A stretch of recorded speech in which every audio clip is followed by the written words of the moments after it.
I took him back to the doctors after that because, I wasn't happy with the explanation that the doctor gave me. I mean, I didn't understand anything about sort of a neurological condition. All I understood was things that happen to you on a physical level. So I took him back to the doctor, and the doctor referred me to a SAFA sister, which are the army health visitors, and they kind of, look after families over in the forces. And I took Kyle to see her, and again, she, well, actually, I can remember her saying that, she thought it was refrigerated mother syndrome. Um, and I didn't even know what that was. And there wasn't the internet in those days, so I couldn't even Google it. So I said, well, can you explain to me what that's about? And she said, well, some mothers are more, perhaps there was a lack of bonding when Kyle was born. And I said, well, okay, I didn't breastfeed, but I didn't breastfeed my previous son. But there wasn't, I haven't been through this with Lewis. This was just before Christmas of 1987, because Kyle had that transition time, where where it was traumatic, those 3 days, and then sort of the lead up to that. So I took Kyle to see the SAFA sister, their sort of health visitor equivalent, just before Christmas of 1987. And I said she that was her theory, that there was a lack of bonding between me and Kyle, and that perhaps, I needed to look at the way that I perhaps interacted with him. And, she said it was his way of sort of the sort of the thrashing around in bed at night was a self-stimulating kind of sort of thing that people do when they, don't have enough love and affection.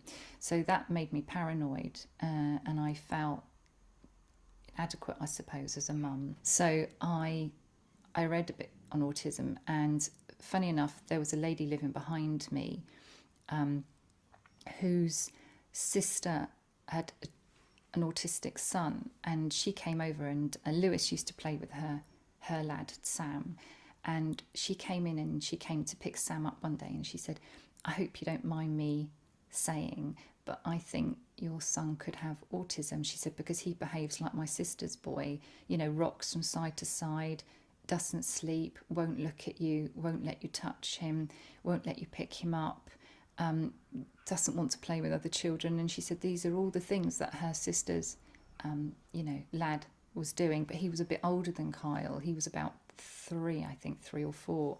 I took that information and then went back to my SAFA sister, which was the health visitor. But the SAFA sister had changed, so it was a new lady had come sort of into the role, who was quite young. And when I went back to her and I said, look, I'm not happy with what the last SAFA sister said, and I'm not happy with what the doctor has said either. I feel there's something, perhaps, I don't know. I mean, I couldn't put my finger on it. I didn't even have the words in those days. All I just knew from an instinctive level and from a mother's intuition level, that there was something not right. And when I was comparing Kyle at the mother and toddler group with all the other children, Kyle was like this little outsider that was doing everything different from every other child. So I knew there was something, but I couldn't put my finger on what it was. Anyway, she said, the health visitor said that, she said, she came to visit and she said, what are you worried about? And I said, well, I think this is probably a bit of a long shot, but you don't think that my son could be autistic, do you? And then she said, where did you get that idea from? And I said, well, from a book and from my neighbour, that her son's just been her nephew's just been diagnosed. And she said, well, I'm not going to disagree with you. I think there's aspects of how he's behaving, and the way that he appears to me, is that he could possibly have autistic tendencies. But she said, I can't say that's right or wrong. You have to go through a referral procedure for us to investigate a little bit more. So at least I felt I was getting somewhere, and that I wasn't just banging my head against a brick wall, which is what I felt. And I felt really isolated too. I felt I was the only mum that was going through this. And actually, I think then I probably was, because it was quite rare. And we were in the army, and, you know, there wasn't, you know, the army kind of doesn't really support any kind of, well, it didn't then, it might now, but it doesn't really support, you know, children with special needs, because you're always on the move, and they've got to, you know, be supported with specialist schools and things, and the army don't really, you know, supply that.